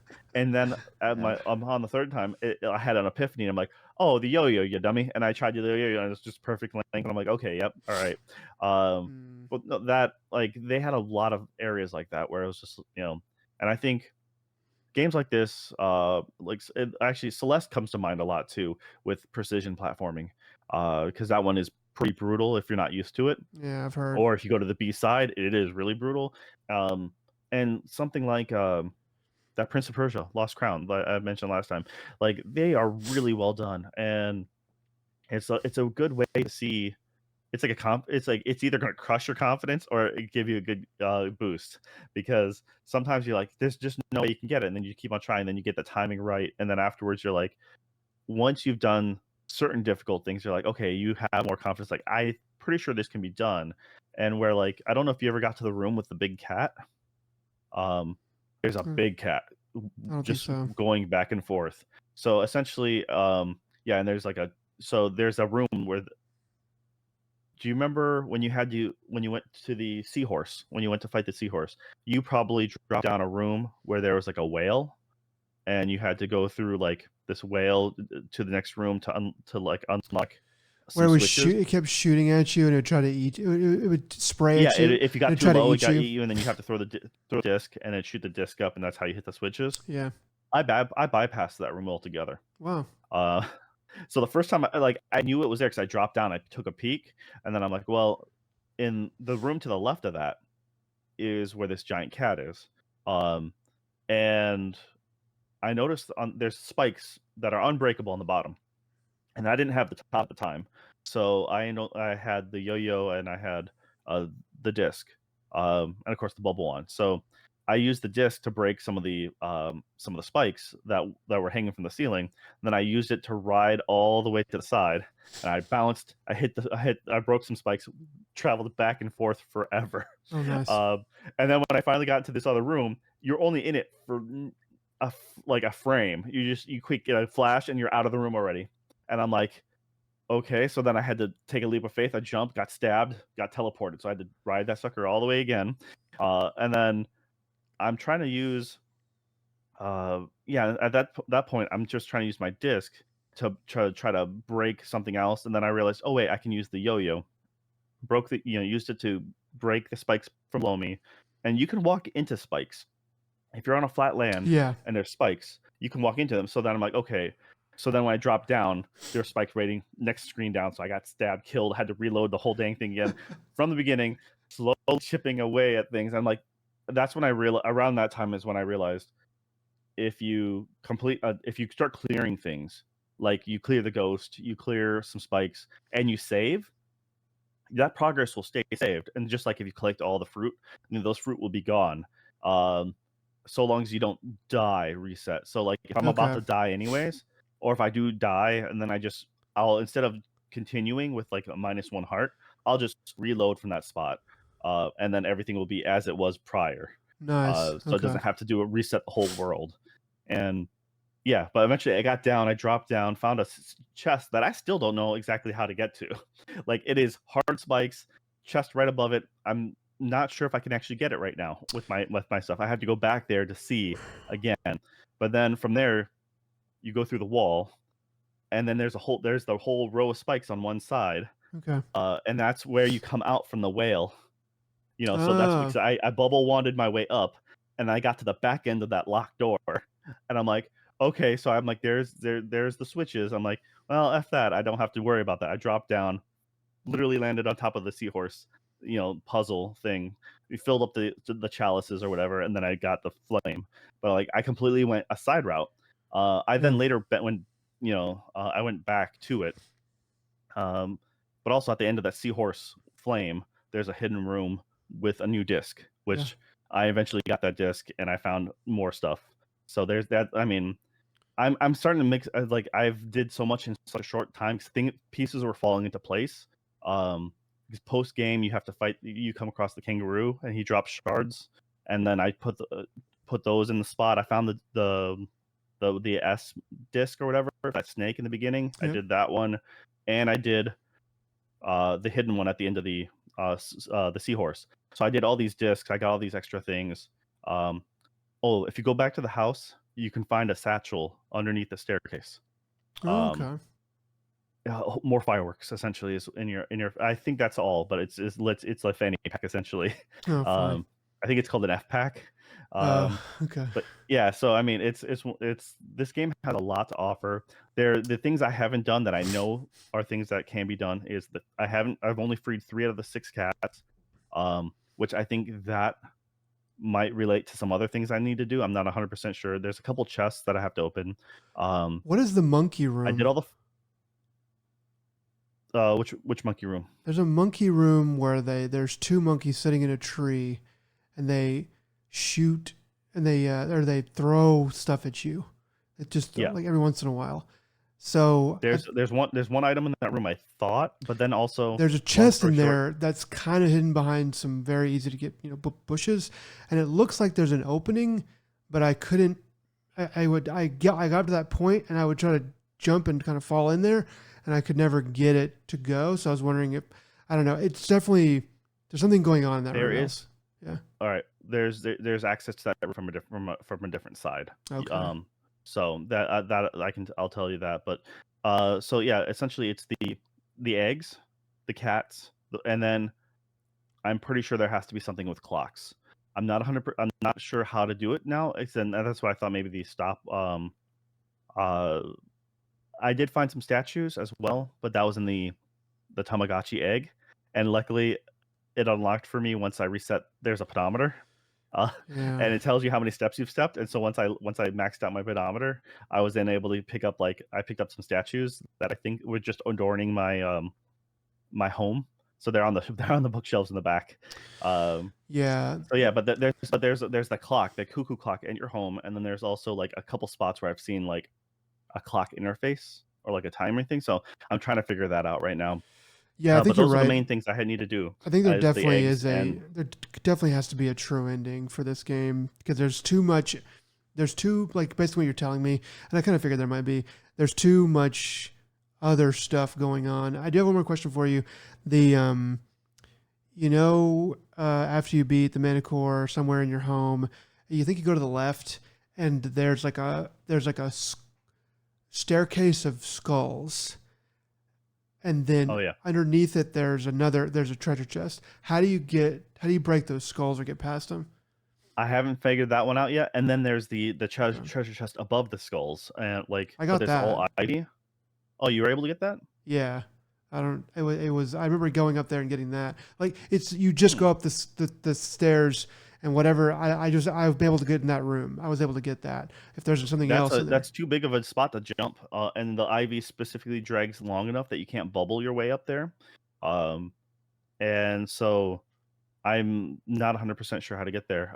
So All right. I have to check back to that room anyways. But yeah, so the skulls, I don't know how to get there yet. There's quite a few spots that I don't know how to get there, but like around, I think it's that room too, though. When you enter, or like one of those around that area, it's like there's clearly like a clock interface, but it has like smiley. It has different facial expressions, Yeah. but it's in a clock mechanism. So I'm trying to figure that out. But once again, the things I know I can actually handle are I need to find the yeah, 'cause essentially I need to find the rest of the eggs, finish the cats, and now that I have the black light and the lantern, that just means I have to go through everything. When you have the top too, like I'm letting go that top all the times to break away the soil underneath it, because that's how you find a bunch of eggs and stuff. That's going to be the biggest thing. Is like I I pretty much feel confident that I cleared a lot of the sections already with the top, but now I have to. There's 3 more stupid cat cages, and I'm like, "I that's gonna break me," I think. Yeah. And I'm hoping the cats give me, 'cause where the big cat is, there is, a treasure chest, and above the treasure chest is another musical, like, thing to unlock, but it is substantially a lot. Like, it is Uh, a really so, hard. like, the cats take 5 musical notes Yeah. to drop. This one 30 or something like that. I Yeah. don't know. So I'm hoping if you get all the cats there, they might harmonize or something like that, unlock it for you, is my hope. Yeah. But not sure. So yeah, there's Um. that and the donut. Yeah. I'm wondering if there's between the cuckoo cock and the donut on the The the outside the your home. like the like warp donut, whatever, like wormhole Yeah. donut So thing. I have no idea what those do, but Okay. those are the big mysteries I'm trying to figure out. So the last thing I'll say about this before the score, I think, is the developers this game were really good at making the obstacles in the environment feel natural. So like like the vines being everywhere and blocking what you're doing, or water, just kind of and then there's the weird bricks and stuff. But I just felt the birds being there to come and burst your bubble, and then the iguana. I guess it's or the chameleon, chameleons that will try to eat you with their long tongue. That things like that were really well done. And then enemies. So yeah, going along with that, like enemies, and then and other objects behave how you might guess they would. And then a little bit beyond that, like throwing the disc and using it to break things or change stuff, and then using it to bounce off of stuff, and then riding it. I was like, okay, that's silly, but it feels right. It's the right kind of silly to make this game more interesting. And I just like those kind of things. For this game, I think there's probably a lot more that I'm just not going to take the time to get to. But for me, this game is probably at least an 8. I think it's really unique and interesting. And the gameplay of it is just really good. It might be more, if I were to play through all of it, I might have even more respect for it, because based on what you're telling me, it sounds like it goes. I feel like I've only probably beaten like half of it, honestly. Even though I've seen a lot of the map, I feel like I did sneak a peek by accident of after I beat it though, of the full map, and I was like, oh, okay, so there's a lot of rooms on the periphery that I have not gone into yet.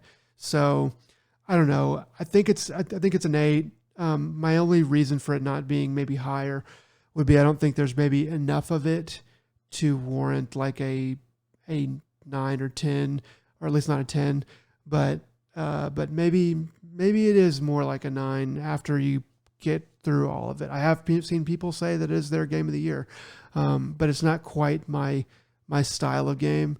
So I was just wondering where you stand on it at this point. It's a solid 8, hands down. Like not and that would be at the low end. But I feel very comfortable saying it's a solid 8.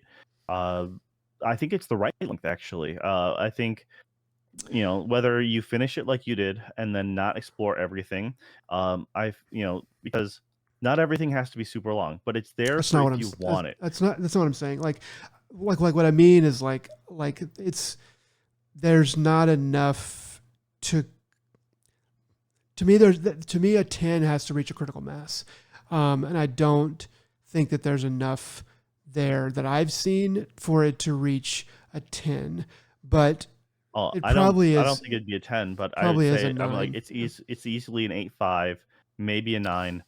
A 9 would have to it'd have to really do something in my opinion like that I guess wants it. Like for me, for example, um I would comfortably say like Portal 2 would be like a 9. Because it's a tight puzzle, very unique for the scenario, and it provides a an amazing story and and lets you like think things outside the box and rewards you for it. Like this does a lot of that, but it's not quite there, and it's missing. For me, it is missing something. Doesn't have to be an epic story, doesn't have to be, but it's missing something. Even like it doesn't have to be actual like a written narrative, but like a visual, like or something. Like even if it was like, hey, I'm chasing after another goober like slime thing, but it's not quite. There's not other than just trying to live. And not I can't say because it might the once again. I'm thinking if I collect all the eggs, there's a chamber where there's a big egg, and there's also a door or something like that or a gate with the Manicore's face on it. So I'm not 100% sure, but I think there's more to this. Yeah, And I'm maybe sure. that little extra oomph is what I need uh, to really propel or to give me some better understanding. Or maybe it's just there just to be confusing and heart attack. I don't know. Yeah, it But, does seem like it might be missing an emotional attachment piece to boost it beyond, the high 8s into the 9s. But yeah, so I think for I example, think I'm right there with I've you. enjoyed this more than I did Prince of Persia.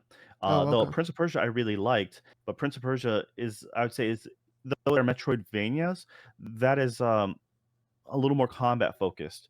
And but they do just like this. They do certain hard puzzles and challenges and like those key jumps and connection, like chaining things together. They do it really well, just like this. It has a fun story, but maybe the combat isn't necessarily. I think the combat's actually almost a hindrance to the game flow. But like this had no real combat, and I kind of actually really like that because it's like you didn't have to futz around with stuff too much, and it takes into account, hey, what if I don't have fireworks? You know, can I still Mm, get past this obstacle? Because if you did die and you reloaded, then how are you supposed to get past? Like, there's only one or two scenarios where like fireworks were a must. yeah, Um, and they usually give and them to you yeah, they right usually give it to before. you beforehand, Yeah. and so if you do respawn or reload, like you can usually pick them up again. But for the most part, like I said, it was nice having a limited tools and skill set and being able to use those really well. So Yeah. once again, I'd like without a doubt, I can easily say solid 8. Yeah, So I think like so. anyone, like unless if you hate or you're not good at platforming challenges or you hate Metroidvania, um, or you absolutely have to have a narrative, um, then that's the only reason why I wouldn't recommend it to somebody. Yeah. Now, once I get finish this out, and I will collect the eggs. I will. Yeah, I'm you going to will do do another it. run, pretty much through every room with both the lantern and the black light, and if I somehow can't do it like once I do that, then I might look up. I might concede and look up. But if every time I find a new tool, that seems to be a new thing. And like I said, I was falling through this one spot, and I just happened to hit the radio signal, and all of a sudden this wall exploded. And I'm like, it was a shortcut, but I'm like, now I know that that there's a correlation between like light posts Yeah. and this radio signal, and now Interesting. that's another thing I have to look for. And Yeah, I'm now you have like, to get it's now you get to also run through the whole map daunting. again doing that. Yeah. Yeah, Yeah. that is kind of daunting whenever you find something and then it's like I mean, it can feel like a bit of a chore if you think about it in the right way or wrong way. But yeah, anyway, I enjoyed this game a lot more after you told me where the map was. Because I got my And I'm really bearings. glad because you were really down on it and like not like I just I could see being frustrated with it, you know. I mean, I played it and I was just like, I mean, the problem is I just judged it by like the initial thing, and I was playing it in the late evening when I probably should not have. I probably should have saved it for a fresh Saturday and just sat down and because if you play stuff like that when you're after the workday or whatever, sometimes you don't want to deal with it unless it's like you're not going to want to deal with a new game that's getting through weird stuff on you or doing things differently. So anyway, but I definitely enjoyed it a lot more. And yeah, it was a good game. All right. That lasted way longer than expected, but I think it's good. I I'm gonna go ahead and So I'm not going to like talk about let's go my to thing. So okay. just run through yours and then we'll just like we can call it from there. All right, cool. So I'm just gonna quick talk about what we've been watching or what I've been watching, and potentially maybe what you should be watching. So quick anime rundown. New seasons of anime are starting, or the new series are coming out, and I usually like to do my 3 episode judging, but there's a few of them that are either episode 1 or a lot of them are episode 2 in right now, and I will give my 2 cents on what if they're worth it. Uh, yeah, I might be jumping the gun, but I honestly think I'll let you figure it out. So here we have uh, No Longer Allowed in Another World. Now, this is probably my most maybe anime out of the ones I'm mentioning today. So, this one is like a parody on the whole isekai bit. Uh, I sent you the link. I didn't know how much of it you have to watch.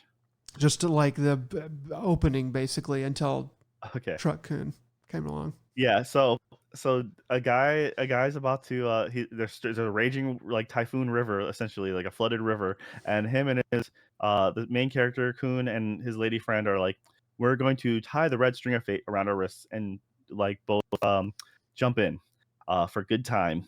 And so right before they decide to do that, out of nowhere Truck Kun literally appears out of nowhere, and this looks like it's I don't know, like 1940s, like Truck Kun. Yeah, But have an old truck. comes in, plows into the main character, and he wakes up in another world. Well, where this gets kind of interesting too is essentially there's a priest or whatever just trying to give him the new lowdown. You're in a fantasy world, blah blah blah, and he's just like, cool. And he pulls out a bottle of pills and he decides to take him on the spot, and then he's just frothing at the mouth.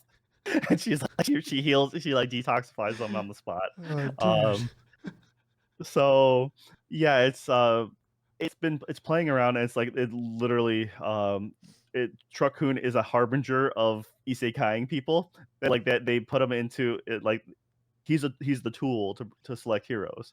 So they play on that meme. It's still too early to tell. But it was kind of because it was kind of playing around with that kind of concept. I'm like, you know what? This might be okay. At least it was fun enough to poke fun of the genre. All right. I would say the next one up is Pseudo Harem. Now, I really wasn't sure what to expect out of this one. I'm like, all right, but this is actually it's only 2 episodes in right now, and it's pretty cute. It's a rom com, but it's really lighthearted and not at least at this time. There's not a lot of less on the romance, more on the comedy, and it's more just like flirtatious. So what it is new girl starts school and she wants to join the drama club. You have the main character. He's part of the stagehands, and you open up to him being like, she's saying, "Hey, is there you know, is there a acting club or anything like that? And he's like, he goes, I'm the club president, but unfortunately there's I'm the only member right now. So, but yeah, it's this way. And he goes to take her to the drama department, and she's thinking to herself, "Oh, this is it's like a grand adventure. Like we're gonna have to start the club kind of deal." And then he opens the door, and then it's full of people, and then he yells for the club president, and she's like, "Wait, I thought you said you're the club president." And he's like, "Yeah, but didn't it feel like you were on an adventure?" you know. Um, uh, but she happens to have really good acting chops, and he's pretty blunt and pretty just straightforward, saying yeah, they're like, it'd be great to have a harem. And so she, with her acting skills, portrays different stereotypical anime characters. She pretends to be a tsundere. She pretends to be the cool, collected character. So it's pretty much like a visual multiple personality disorder kind of thing. And it's a very quick response time between the two of them. They have a very good flow, and it's pretty funny. Uh, it's almost like a 4 panel coma, it comedy, it but it's it feels it sounds like My Dress Up Darling, but with acting and different. I I mean, would obviously different guy kind of so guy it character, but feels like it kind of feels like Tonari Seki-kun or Tagaki, something Tagaki, where it's a comedy just between two people, and it's just okay. a lot of dialogue back and forth. And it's just really cute how they respond off. So Tonari Seki-kun is the guy who literally plays at his desk. He does anything. He draws like a maze on his desk, graphing paper instead of classroom. And the student girl next to him tries to correct him or hey, pay attention to class. And then she gets involved in whatever he's doing, and then she ends up getting in trouble in class. Or he's literally building a tower of cards, like the house of cards, and she's like, the wind starts blowing, and she's on the edge of her seat or something like that. So she gets in trouble, and the Tagaki, I think it is where he tries to make the guy tries to make the girl blush, and the girl always one ups him. Is always able to outsmart him or is always one step ahead. So those are kind of these weird romantic comedies, and this one, it's very much just a cute little thing where it's just they have really good banter, really good dialogue back and forth. The romance doesn't really quite hit to episode 2, but it's a really good flow, Okay. and I'm really surprised about this. And it's just the guy starts even referring to her other personalities, like he's like, how would Tsundere Chan handle this or something like that. And it's just, or he confesses his love. He goes, so how did that sound? Like he's as if he's trying to be an actor. And so then she would respond in different characters. Mm. um so it's I'm actually, like I said, I'm pleasantly surprised. This is probably one of the early ones. I'm like, episode 1, I knew I liked it. Episode 2, I'm like, yeah, I'm locked in. They'd have to really mess this up for me to bounce off this. Huh. Um, Well, good. it's all right. Yeah. Then there's another rom com. Let's see. Um, Alia sometimes hides her feelings in Russian. This one is, I think they're high schoolers in this one as well. She's main character in the back of the classroom next to main heroine, Alia. She's Russian descendant of some sort. I don't know if she's half and half. She has light hair, and essentially, Of course. whenever the main character, does something, like he yawns or something, that she'll respond. She'll say something in Russian, and it'll have it translating. Oh, like it's so cute or something like that. And or he'll do something, and she'll he's talking to another girl, and she'll say notice me, but in Russian. The thing is, she doesn't realize is he understands Russian. Turns out he learned Russian because of a childhood friend. Of course, it's going to be revealed later. It has to be revealed later that she has to be the childhood friend because Of this is anime. course. Dang, So childhood that's the one friend. part that just it irritates me. But the thing is, she's saying all this stuff, and she full on says he doesn't understand what I'm saying. And so she thinks she's playing around, and he's secretly understanding it all. Um, 2 episodes so far. Episode 1 was okay. Episode 2 is even better. There's another girl involved in episode 1, another student council member. And you think they're promoted as childhood friends. There's a plot twist on that one, which is kind of fun. And you know what? This is okay. Maybe not as good, not as it's It still up there, but I would say Pseudo Harem is better. But I'm honestly saying this one so far, only 2 episodes in, I'm okay with it. It has some solid writing, and it's pretty entertaining. it Uh, sounds like it has a pretty good conceit. It sounds like it would need the characters to be pretty well written, good dialogue, and just strong, not annoying characters. But it seems like as a kind of a love story, silly sort of a rom com. It seems like it might be all right. Yeah. yeah, I honestly would give both of these a recommendation. Pseudo Harem and um, the Alia. Now, as far as no longer allowed in another world, it's only episode 1, so I'm not 100% sure yet. It could really go either way, but episode 1 was entertaining enough. Now, the last one is an odd one, is the best way to put it. So I parry everything. So obviously, an anime not really meant for me because I suck at parrying in any game. Um, but this one is not an isekai, though it is in a fantasy world. Uh, so yeah, it's so hard to see a fantasy without an isekai attached to it. And essentially, kid grows up with his mom. His mom's sick. She passes, and he wants to become an adventurer because his dad, before in his younger childhood, happens to mention how talks about highly of adventurers and the stories. So he's like, I'm going to go to the big city and become an adventurer. He has zero knack for anything. He goes to specialty schools for each of the classes: thief, wizard, warrior, all that stuff, and he only comes out with the bare minimum. But because he's Japanese at heart, because he has the Gambari Mouse attitude where he's like, I will try hard for the next Gambarimasu. 15 years. Yeah. For the next 15 years, he practices all his base skills at home. And the only skill he had that he learned from like the fighting acclimate was parrying. So he learns to parry and he becomes essentially god tier parrying. But the thing is, he goes back to the city and they let him to be an F rank adventurer, which is just like um, a construction worker, like the handyman essentially. He cleans the gutters, of the streets. And he hauls stuff for construction labor. So the Konosuba stuff, right? Mm, Like yeah. uh, prior to adventuring, and he happens to see someone in help who needs help in the dungeon, and he sees a minotaur, but he doesn't know what a minotaur is because he's smart that way. So he's like, "There's a giant cow." There's Uh, like uh, the one. There's a girl in trouble, and all the escorts die. So he happens to pick up a weapon. He happens to parry really well, to the point where he parries, breaks his sword, but through more internal like power, he fights with just the hilt, parries the axe, and it decapitates the minotaur. Uh, and then he's like, "All right, I'm out," and he leaves. Um, but they end up finding him, and like it's his attitude.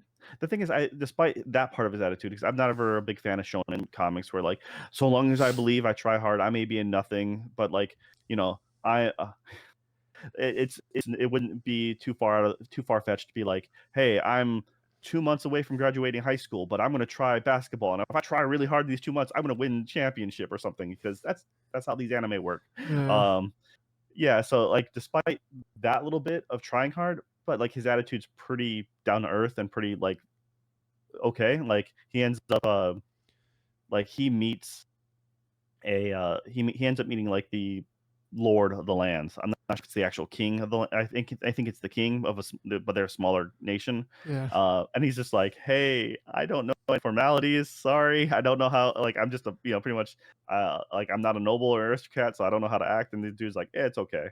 But he's like, you deserve a reward for helping out my kid. And he's like, no, I'm good. I'm good. You said your thing. Can I, like he just wants to leave, and it's like so yeah, he's humble, and it's like that humility part. That's the okay part, and I think I like his character mentality. I think is what it is. Now, um, 2 episodes in, I'm gonna give this one a shot, but this is like I said, the most unknown one, I guess. Like out of the 2 episodes ones, like I want to like it, and it could go well. It could tank. But so far, I think it's okay. So these are the ones I mentioned so far. There's a few others out there that I'm more excited about or more interested in, but I'll wait to get a few more episodes under my belt before I talk about those. So, Pseudo Harem, top recommendation for this week. Um, The Alia sometimes hides her feelings in Russian. Number 2 pick, and 3 would be probably I parry everything, but it's kind of like I said, I can't. It's hard to tell the no longer allowed in another world because it's just the one episode. But I still say it's recommend. It's worth a watch just to poke fun at the isekais. Yeah. So, Okay. Okay. all Good right. deal. Well, that's it, guys. Thank you for sticking around. I know it's been a little bit longer today, but hey, Animal Well, surprisingly good. Not really surprising. Everyone's been talking about it, but I'm glad I got to play it. So, Surprising to me. yeah. Yeah. Well, I'm luckily using your PlayStation Extras account to get a hold of that. Oh yeah. So Yeah. that's thanks, Nick. Oh, you're very Yeah. welcome.